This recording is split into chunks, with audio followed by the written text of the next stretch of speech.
Ça, évidemment, c'est la démonstration de la formule, c'est pas très compliqué, ça commence par une loi des mailles, hein, dans la grande maille de gauche, ici, avec UTH, la tension aux bornes de RTH, la résistance interne qu'on cherche à déterminer.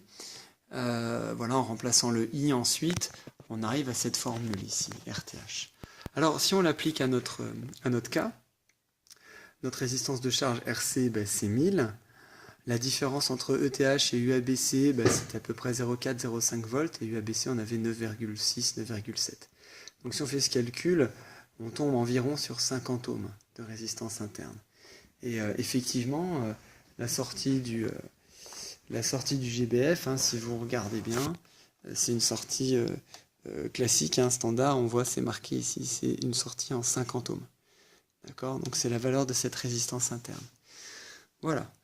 Donc ce qu'il faut retenir de ce TP, hein, le modèle de source idéale de tension peut convenir quand on a des courants très faibles, mais en général, il vaut mieux utiliser le modèle équivalent de Thevenin, qui contient donc une résistance interne. Et en TP, en examen de TP notamment, on vous demande d'être capable de retrouver les éléments du modèle équivalent de Thevenin, à savoir ETH et RTH. ETH, c'est facile.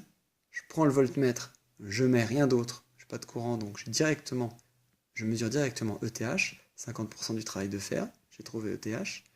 Et RTH, eh bien, c'est quasiment le même montage, sauf qu'on rajoute une composante, une résistance connue, par exemple 1 kΩ, et ensuite, on applique la formule ici.